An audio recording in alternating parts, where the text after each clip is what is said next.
Dark in here. You need a flashlight?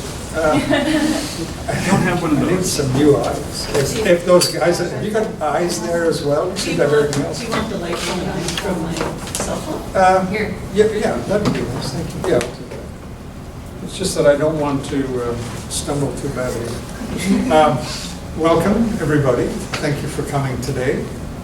Welcome as we meet on Treaty 6 territory, homeland of the Métis Nation, and the lands of those First Nations who haven't taken the treaty. And there are a number in our area. Thank you very much to the team at the back who were able to intervene so nicely. This production brought to you by Sebastian and David. I'd like to welcome Amanda here, who has been incredibly patient also as we get our systems going. So I now read, I'm not Leah Taylor and I'm not Marcus Miller, as you may have noticed. I'm standing in for them and I'm really pleased and quite happy to be able to do that today. Amanda is an Indigenous Michif filmmaker, media stop motion artist, currently based in unceded Coast Salish territory, also known as Vancouver. She studied photography and illustration at Sheridan Institute and extended those media into creations in media arts.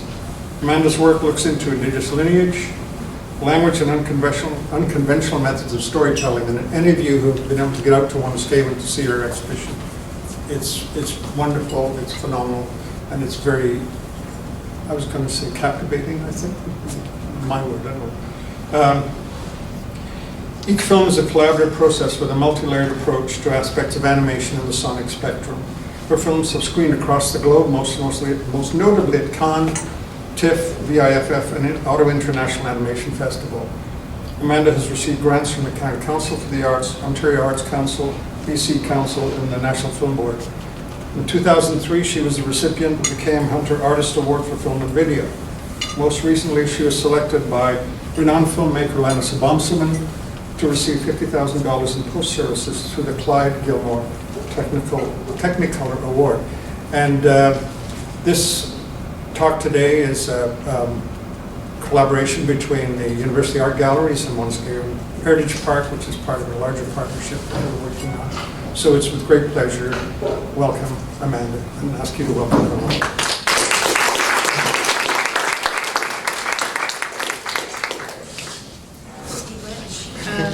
Thank you to the university and to Felicia and Wanuskewin for bringing me out here in Treaty 6 territory. My name is Amanda Strong, also known as Spotted Fawn, and I'm of Michif or Métis descent through my grandmother's lineage, and my other grandparents were Scottish, Polish, and Irish, so a big mix of things.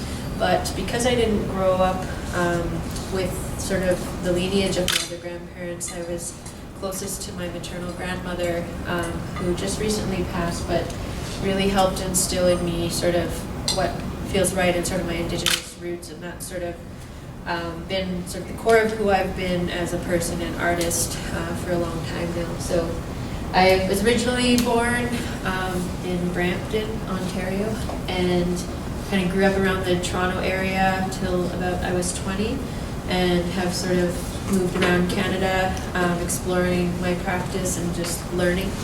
And so I was in Montreal for a bit and have been in unceded Coast Salish territories in Vancouver for about just around 5 years now. So I was primarily athletic in terms of mindset and what I wanted to do with my life up until about 20, where I thought I was going to be a scientist or a kinesiologist, something like that. And then my grandfather passed away, who had a lot of old analog cameras, a lot of film, medium format things, and when he passed, I was able to sort of collect those items, and it sort of just sparked something within me. And I've always been a very emotional person, had trouble dealing with my feelings or just internalized a lot, and so I formed this relationship with the lens, and primarily behind the camera at the time, and just really fell in love with film, with And then eventually, obviously with digital technology emerging, moved more into like a digital platform. However, I was very fortunate to have analog training. So I went to Sheridan College in Ontario, or Sheridan Institute is what it's now called, and was the last year to study in their photography program that was a hybrid of the analog film and digital. So after that year, the analog film was being completely removed. So I feel very lucky to have sort of been at the tail end of that, where I got to learn large format, medium format, a lot of darkroom stuff. I actually had my own darkroom for a while in a basement, and just, yeah, really loved that process. I also started to focus on self-portraiture for a while, where I would, I guess, create characters of myself in front of the camera. So there's this interesting thing about being behind and in front of the camera. And then I sort of decided that I didn't want to be a photographer, or it wasn't necessarily the end game of what I wanted to do. So I continued my education at Sheridan and took a degree program in illustration, interpretive illustration. And I will add that I got rejected from the film program at that time. So I got accepted into illustration and rejected from film, and I was like, okay. So I did my 4 years there, and sort of, again, decided I didn't really want to be an illustrator, but I loved the principles. I got to learn a lot more, like sort of fine art, handmade, tactic-based things, and kind of started to make a lot of these collage journal worlds. That I also was taking the principles of what I did in photography as well. So a lot of my illustration work encompassed some of that sort of photography base mixed with sort of drawing or different types of collage stuff. And sort of as I came to the end of that program, I realized again, okay, I don't want to be a photographer, I don't want to be an illustrator. I really love all the skills that I've built, but it's not enough. So what was missing? What was missing was that these were all still-based practices where everything was encapsulated into one image, or maybe a series of a couple. And it made me realize that I sort of wanted to keep creating these worlds, but didn't want to be limited by that 1 or 3 images or whatever it would be. And why not extend that into what's still images, but moving image? So I think even in, like sort of halfway through my studies, I realized I wanted to sort of take the basis of these, and that those practices are still embedded in what I do today, but that I wanted to kind of push it into this idea of moving image or animation or film. So I started, I think in year 3, just making animations and validating them as illustration, because I'd be like, well, they're 24 stills per second or whatever it is. So I would challenge their convention of like, what is a illustration? I'm like, well, it's just many illustrations if you break it down into frames or whatever. So I got in a lot of trouble, and then a lot more people just started doing media in illustration, which they didn't like. And it's funny because by the time I graduated, I made my first film, which I will never show you because it's really embarrassing. Maybe I'll show you some stills or something. But the film department there came to me and said, you should apply for our film program. This is great work. Like, this is like award-winning work. And I just sat there and said, well, you know what? Actually, I did 4 years ago. And I think I'm good, but thank you. So it was really nice because you could tell, I think they were like, we need women in our like it was like, I knew they wanted to fulfill and tick off boxes. And by that time I had just decided that I was grateful for education, but was on a different path of working more with mentors and sort of learning with people outside of the education system.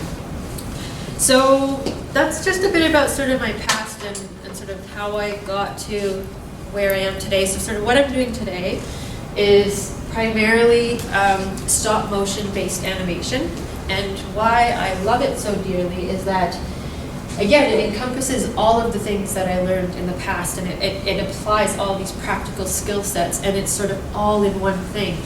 And sort of just as we go back to how we got this presentation to even work today, film or animation to me is essentially like a community or a family. And it's essentially, problems happen all the time where it's literally exactly that, where someone could be like, I have a computer, let's fix it. And it's awesome. It's sort of a community-based thing to make it happen. And so that's another reason why I really love it. I love collaborating. I love working with people, sharing knowledge, teaching. And again, I also learn from everybody that I work with. So stop motion animation, I think you have to be insane to want to do it on a daily basis, but that's what I do, and I am insane, so it's great. And it's a very, very, very time-consuming base process, because you're essentially spending a lot of time to make everything, and then you have to animate it literally frame by frame. So I'm gonna maybe show you guys a little demo reel of my studio or my work. So I also have started my own sort of studio in Vancouver called Spotted Fawn Productions. So it's like solely run, and it's primarily there to support sort of minority in film and animation. So to me, that's women, LGBTQ community, Indigenous people, people of color, to sort of really help train and build like a community on an independent level where it's not about corporate or commercial work, where we're at the forefront, we're telling our own stories, we're not dictated by other people or, you know, sort of the dominant culture that is known as sort of in film and animation. So it's really important to me to create new spaces for different voices to tell our own stories. So that's I'll tell you a bit more about the studio and sort of where we're at now in a moment. So this is a demo reel. It doesn't include our latest film, which I'm going to share a bit more with you guys as well today. So this is sort of works up until from about 2013 to 16. And I apologize, the sound isn't super loud, but hopefully it's still good.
So that's just a little snippet into some of the projects. So that's that encapsulates about like 4 to 5 years full-time of work.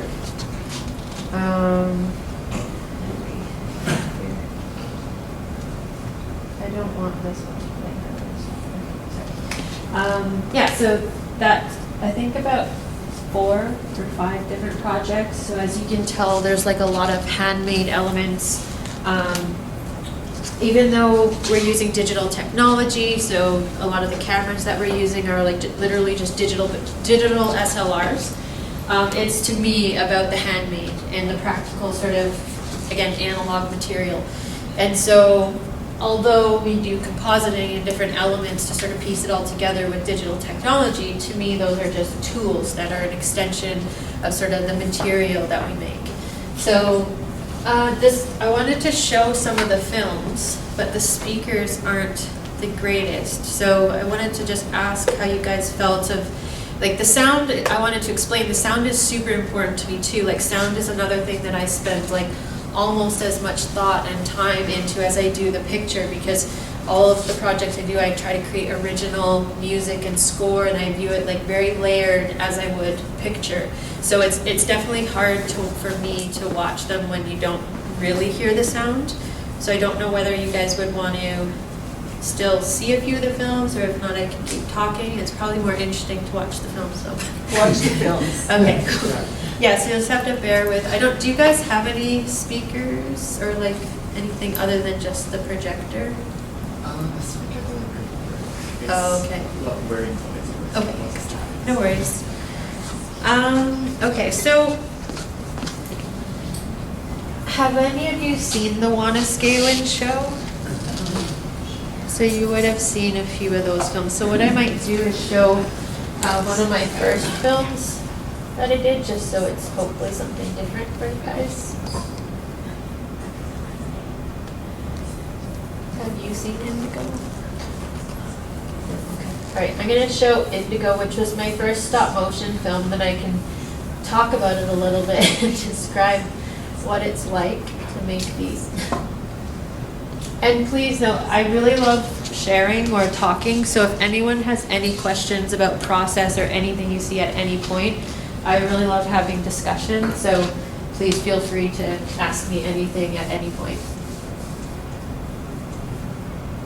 Okay, so this film is Indigo. I think we completed it, I think it screened 2014, so I'll just maybe tell you a little bit about it.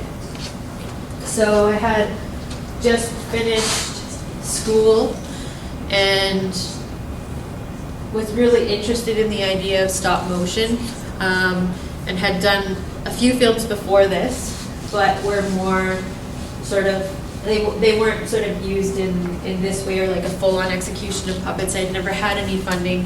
So I applied for Canada Council for the Arts and Ontario Arts Council, I believe, for this one. And also got my first filmmaking assistance grant from the National Film Board. So this was the first time that I had like a bit of money and the ability to work with a bigger team and sort of expand into new territories of learning what this medium was, again, and learning about what collaboration team building is. So this piece to me was about, it was sort of a very personal storyline of, I guess, feeling like a very emotional, creative person who feels suppressed by, as we age, we're sort of expected to form into boxes and conformity and the way society is. So this idea of imagination versus logic, and a lot of ideas of dualism, and is also my own struggle with my identity and being mixed blood, and what does that mean? What am I entitled to, as still learning a lot, and never wanted to be the person to kind of go into pan-Indian sort of imagery or stereotypes where you're kind of just doing something just because. Like, if I ever commit to a story, I want to make sure it's coming from the right place, and that I feel good about it, and that it has good intention. So this part of this is also about my own, I guess, fear of really coming into my identity and who I was, and just, so there's hidden elements of that. So again, I'll let you watch it, and then I can tell you a bit more about it once you've seen it. I don't know whether anyone wants to move closer, because there's a lot of chairs up here, and the sound again is pretty quiet, so it's up to you, but feel free to move up. But this is Indigo.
Does anybody have any?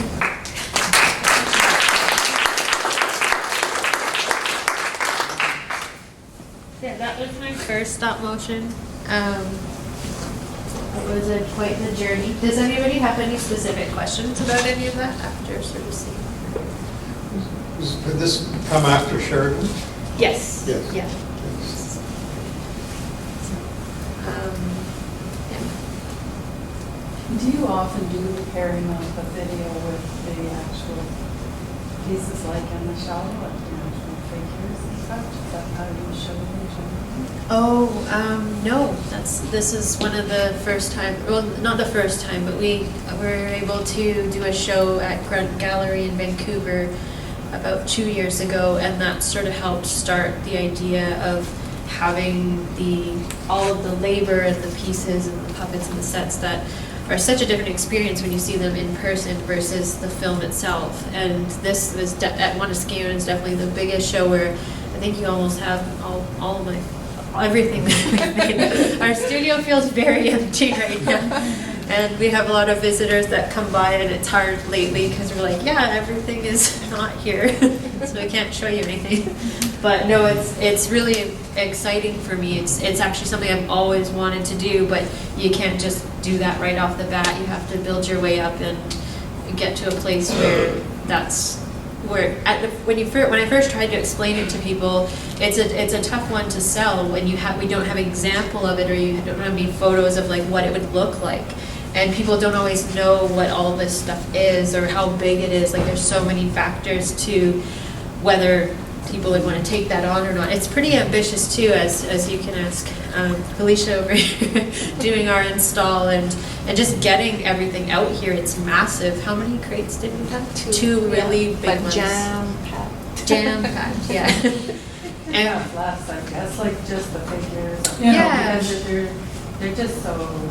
Yeah, I wish I had like one in person, but I guess a lot of you have seen them, so that's great. But yeah, I'd like to push that more and actually start, because I didn't necessarily have the shows in mind when making the films. I knew I'd want to like do something and to sort of extrapolate beyond the screen, sort of while making them. But I'm actually trying to plan productions now where it's actually like, before the film is made, the exhibition or the physical space that they would exist in is a much bigger thought out process even before making the film, and how much further can we go with it, or how to even design like bigger shows around the content and how to like create definitely.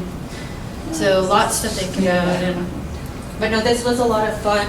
I learned a lot, and it was sort of a question of, do I continue this? Because that took 2 years to make 8 minutes and almost full time with, I think, about sort of between 5 to 8 of us at that time. And it's insane, like the things, especially when you haven't done it before, like the learning curve. And even now the learning curve is every project, because every project is its own thing. It's got its own set of variables and challenges, and none of them are the same. So even if you've made one, it doesn't mean your next one is going to be easier, like happen faster.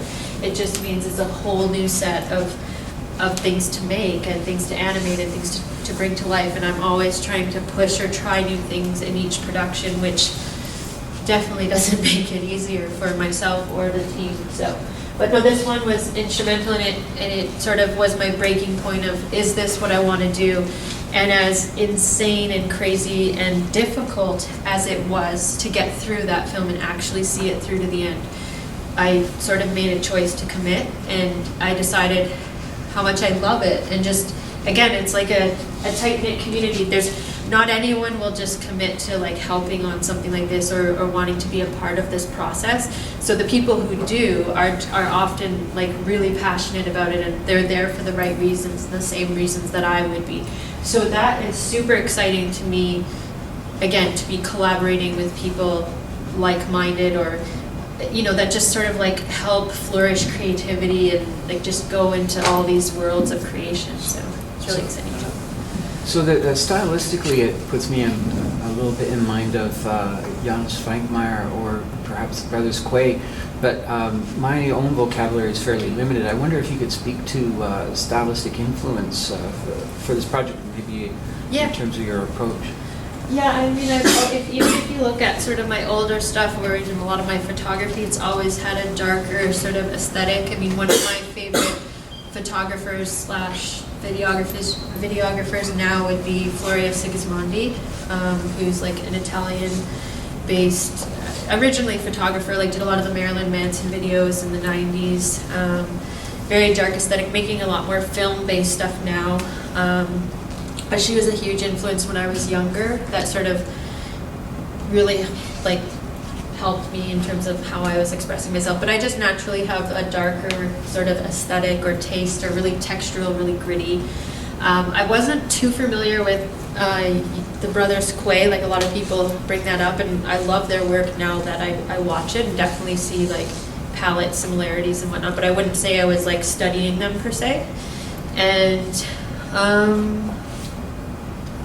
yeah, I think it just like a combination of like lighting, or just like having sort of art direction in mind. But Well, and it's interesting that that happens independently, because then it speaks maybe to a zeitgeist of sorts. yeah, definitely.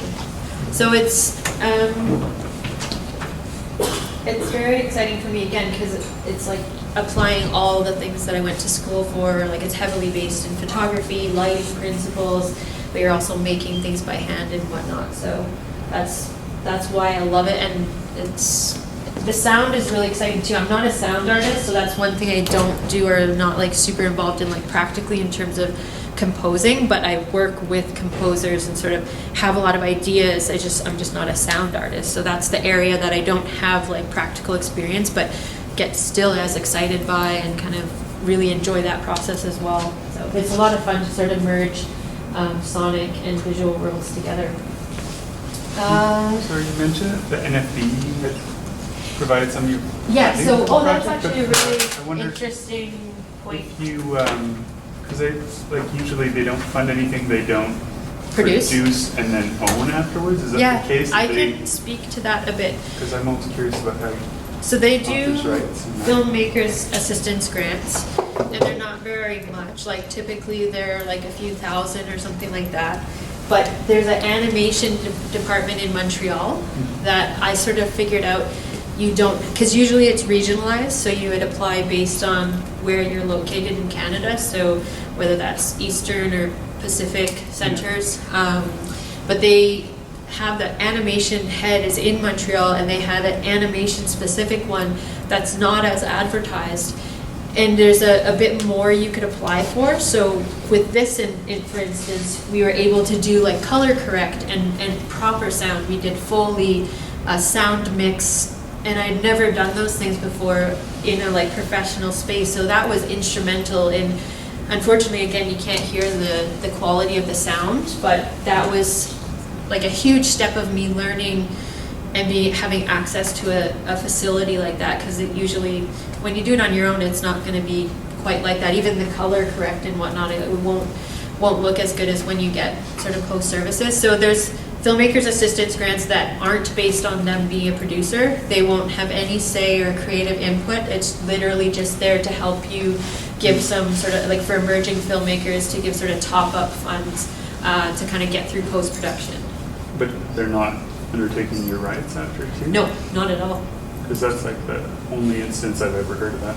Yeah, and it's actually right now, I'm working on my next production where I am building a co-production with them to do my first film with them beyond the Filmmakers Assistance Program, where I've set it up that I'm a co-producer, but majority co-producer, because I've heard those horror stories of people being fully produced by the film board or any sort of organization like that, where they own everything. And like now that I've done all these works and sort of had Arts Council funding, they're sort of like my children. I don't have real children, unfortunately, but I have my films. And it takes longer to conceive them, and it's very hard to push them out and have them go out into the world. It's terrifying.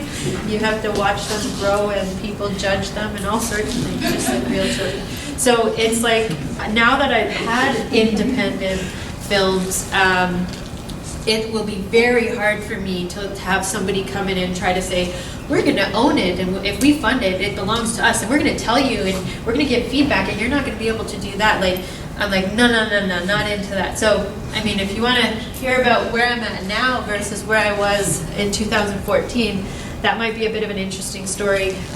Again, I don't know whether you'd want to see a film, or I can sort of share some more experience basing. It's sort of up to you guys. But what I'm trying to say is I'm working very hard to create, like, break conventional ways of how funders have worked with artists, and in particular Indigenous artists, because all of these organizations and funders right now are making these bold statements.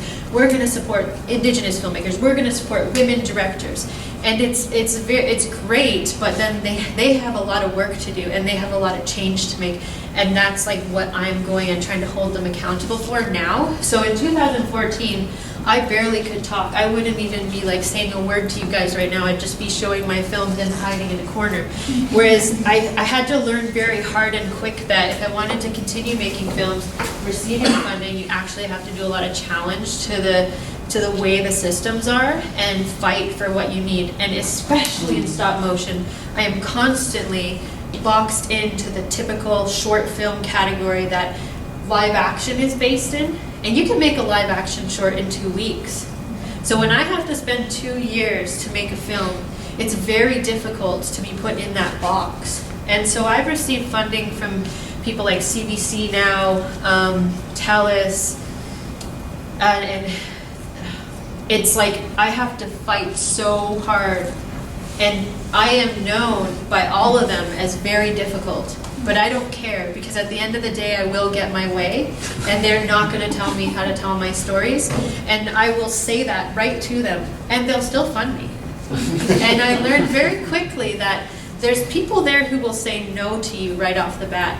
And most people, maybe 95% of people, are like, okay, no problem. They'll walk away, or they'll do what they're asked.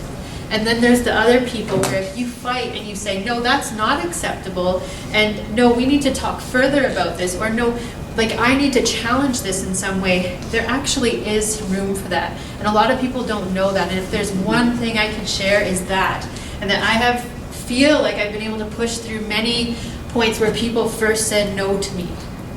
And now I'm able to sort of challenge those sort of ways. And that's one thing I'm doing with the film board right now is they typically own productions, whereas I'm saying, I want your support. I want to work with you guys. You guys will be amazing for distribution and support, but you will not own the majority of my film, or you will not dictate things the way you're used to. Yeah. Your contracts are colonial. And no, you can't, like, I have an Indigenous lawyer, and we're like challenging even the terminology in their contracts. And we can do that now. And if you're claiming to support and work and build relationships, then you have work to do to change the systems you had in place before. So I guess if that helps, that is typically what they're known for. But for 2 years, I've been like, I'm still in negotiation to set it up.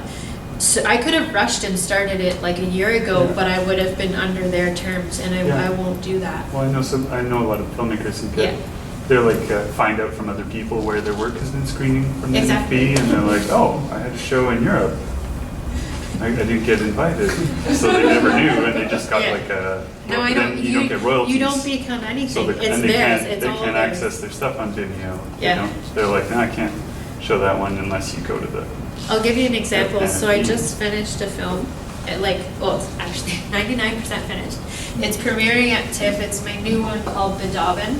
And I wanted to show you guys a few bits from it. And I asked for funding for CBC while I was making it. And they were interested. They're like, oh, this looks beautiful. I'd already started it, so there was lots to show them. And they're like, oh, unfortunately, there's no box for it. Like, it's not a documentary. Oh, we'd love to help you, but like just all this stuff around. Suddenly they had no money. So I was like, okay, fine, no problem. I'm gonna make it anyways. I don't care if you don't support me. I just thought I would ask for help. So it gets into TIFF a couple weeks ago, and they literally came on board this week, and they want to get their credits in for TIFF. And I was just like, how do you suddenly have money? Where were you when I was making the damn thing?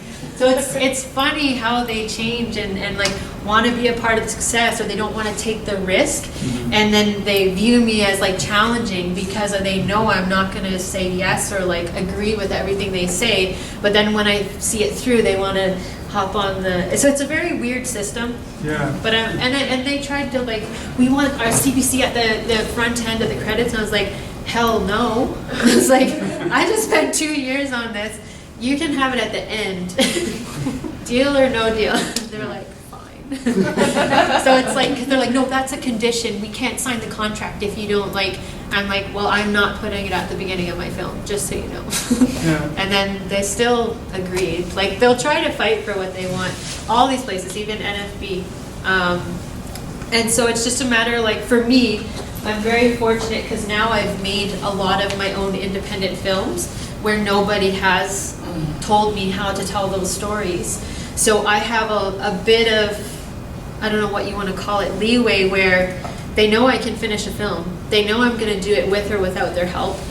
So I think it's like up to them to decide like how, and they know I'm not going to just be their yes man or whatever. So it's hard. Like, I just could never let somebody else own all of this when I have like 30 people who have like put their life and soul into this for years too. Like it like people have described who work with the NFB like kind of like someone stealing your baby, or like you give birth and then it's like gone and no longer belongs to you. And that's like a horrific feeling to have spent or like put everything into a piece, and then someone just gets to come in and swoop and own it, and you don't have any rights to it.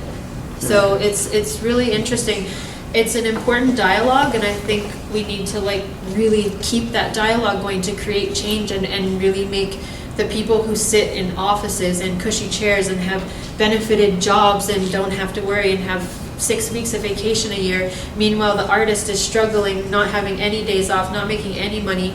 The ones who's making the work, but don't get to make those decisions. Yeah. And I think it's important to keep challenging that. And that's sort of what I'm trying to do. Like, alongside making the work, it's also about creating new spaces and like new ways of working and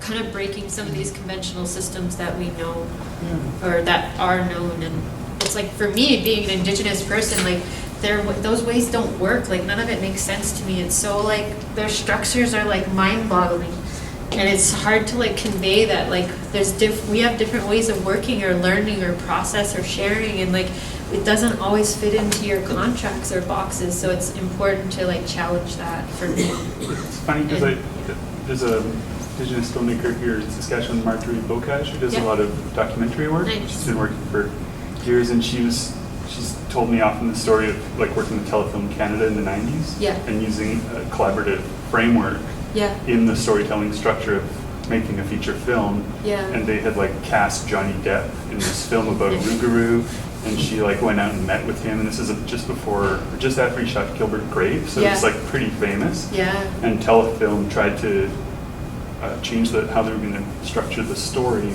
to put him as a star, and she was like, no, in this storytelling in our culture, in her culture, there's nobody above the rest. It's an even horizontal plane ground. And they wouldn't back down, so she canceled this like $1 million or really expensive production. So it's like, I think it's nice to hear that it's that you're continuing to challenge the things, but at the same time, it's like how much work is getting sort of plopped out, and it's like, well, this can't be. And sometimes you have to walk away. Exactly. Like, sometimes it's not worth it.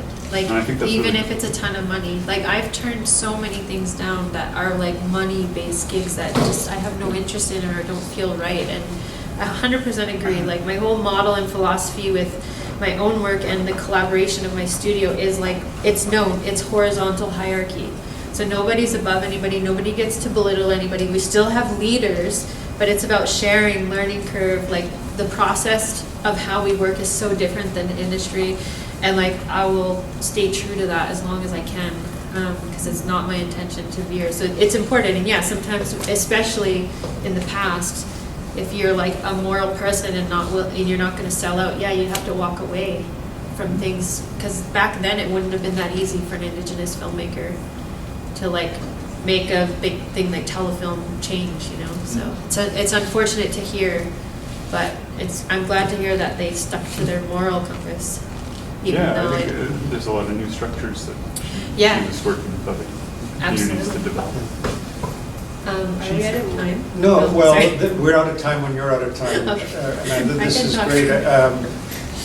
We don't want to presume, but I know you were going to show another Yeah. piece of work, and we'd love to see that, I think. Yeah, I was gonna say, I can show Yeah. you Yeah. the sort of new piece that, it's not, I don't have a final copy yet. So what I wanted to sort of show you a bit is I have two things, like I have the work in progress is actually what's at Wanuskewin. So it's the Caribou Ghosts and Untold Stories, but that's not really the film at all. So I have like a festival cut, but it's hard too because it's not at all like the final. So we just went into like final sound, final color at Technicolor in Toronto. So it's interesting because you mentioned the Technicolor award that Alan Isabamsawin presented me last January, and I finally got to use it just last week. So again, it was another 2-year journey, and this time we actually made 18 minutes, which is insane. An NFB stop motion production, like fully produced NFB, just came out, and it took them 5 years to make 8 minutes. And that was like a fully like funded production, and we somehow did 18 minutes in 2 years because I'm crazy. But yeah, this unfortunately I don't have a finished film. It will be finished on Tuesday, so you just missed. But I wonder. So the interesting thing would be is you could sort of see some like there's very rough. I could even just like talk you through some of it because again the sound is not the best. So in this film, so this is called Biidaaban the Dawn Comes, and Biidaaban, or that word, comes from the Anishinaabe. It's an Anishinaabe word, and it's a story that's sort of an amalgamation of Leanne Simpson's writings. I don't know if you guys know Leanne Simpson, phenomenal powerhouse. So she has 3 stories that we sort of amalgamated. One is Ghosts, Caribou, and Untold Stories. That's her voice there. We are the best chained troops that refuse to fight. Oh, wait till she's done. We are hyped up on aesthetics and tripped up by real life. We don't have time to feel these feelings, so we pile that for another day. We don't have to plan for the win. We always lose. Anyway, Caribou Ghosts and Untold Stories. So yeah, we decided to put a poem in this one. So a lot of this is rough, so it's just sort of blocked in. So a lot of this film is shot in like, it's all practically built, like that's a house. That house took like 3 months to build just on its own. Can we actually turn the sound down or off just so I can just, or is it distracting for me to talk? On the projector, there may be a volume. Where? On the projector itself, Oh. is there a volume? I don't see it. Sorry.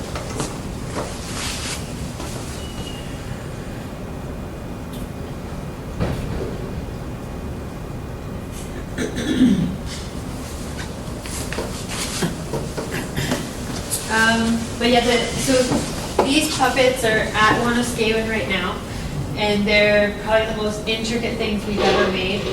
This is Sabe. So Sabe is, I don't want to use the word Sasquatch because it's sort of a appropriated word from the West Coast nations, but Sabe is like an Anishinaabe sort of man of the forest, husband of the earth.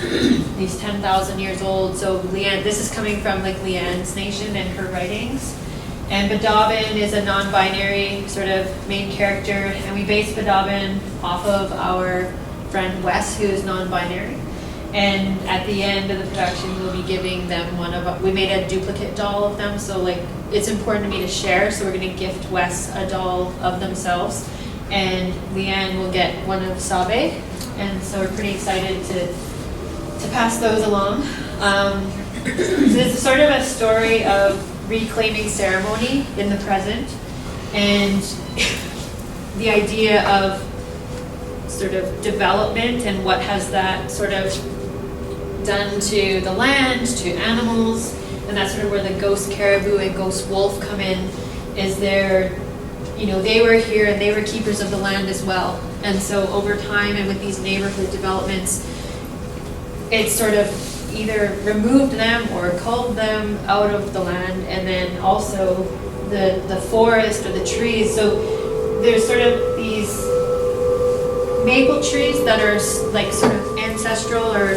have been around for a lot, like the old growth maple trees on these properties in neighborhoods. So it's like, who owns these trees? And the idea is that Biidaaban is sort of setting out to go and collect the sap, which is like a sort of time immemorial process or ceremony, but now it's like on these lands that are considered private, even though that would have once upon a time been the land of the ancestors or their land.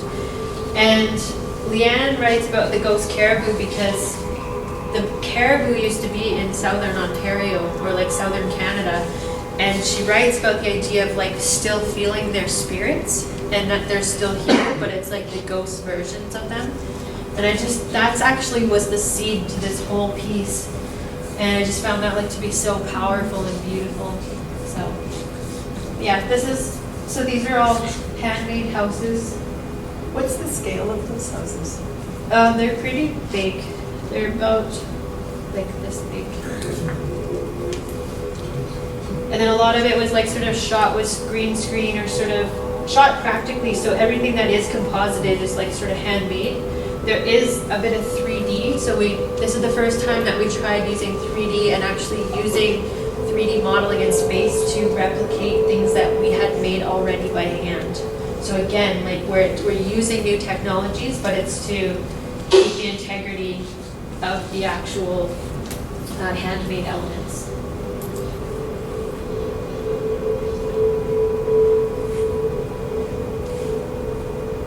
Is it wax, the heads and the hands? No, it's silicone. Silicone? So they can actually like move and Oh,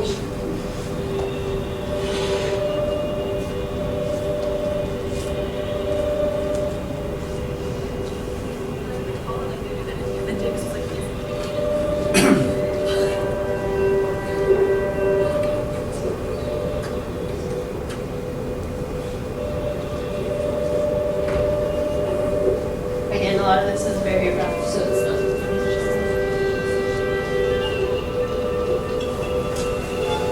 So that was all done practically, them jumping on the roofs. That took like, I think, 16 hours to shoot that.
It's sort of the idea of like modernizing or creating us to be present. So a lot of times, like, we're painted in the past in some way as Indigenous people, and I think it's important that we represent ourselves in the present as well, but like still understand our connections and our ties and our ancestors of the past. So that's sort of the layers that I try to work in, is sort of being contemporary.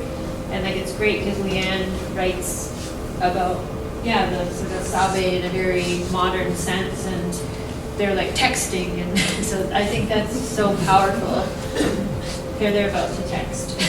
And there's like Anishinaabe on the texting device, which I think is badass personally. But yeah, it's crazy how long all this stuff takes to make. Even just those buckets probably took a month.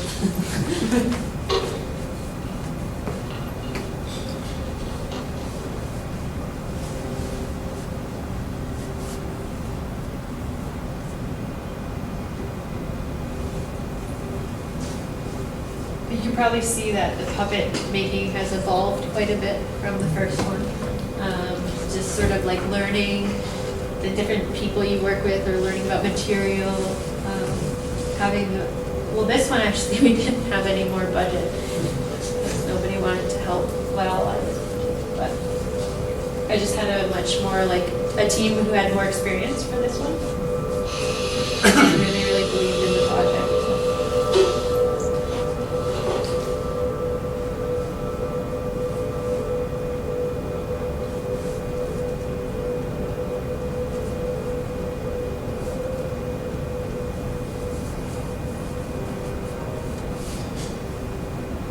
So you can see, like, often when you don't have like proper color correction, a lot of shots will feel like the color it's so hard to match without sort of having a color session. So that's what we were doing in Toronto, is sort of tying all the scenes together so it feels like they're all the same thing.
Sabe needs their rest.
Oops.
Terrible ghosts and untold stories, bad timing, smashed hearts, train tracks, six-pack, riff-raff, deadening regret, a collection of old hearts.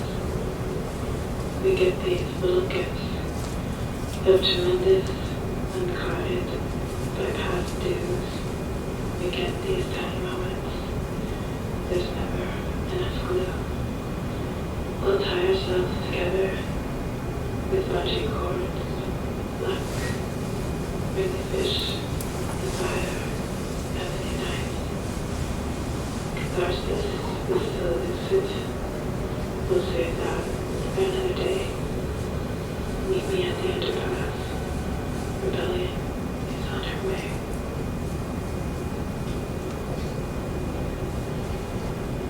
So there you got a sneak peek of the.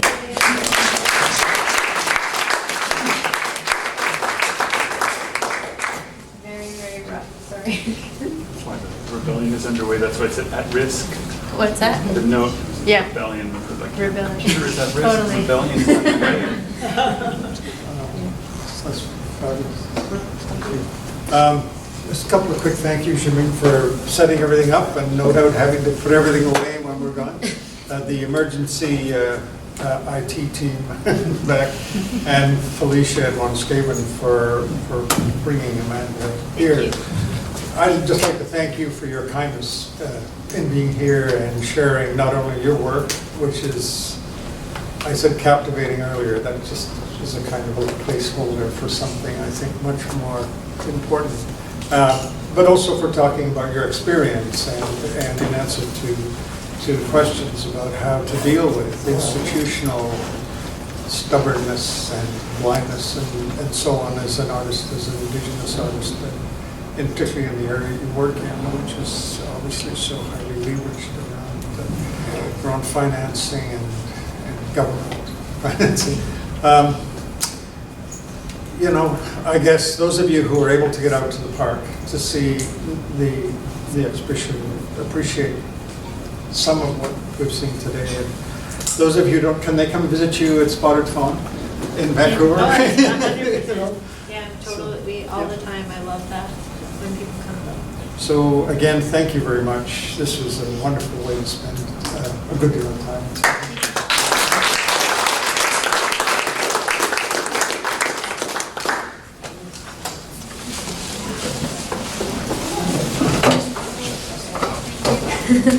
So for me, I'm going to go with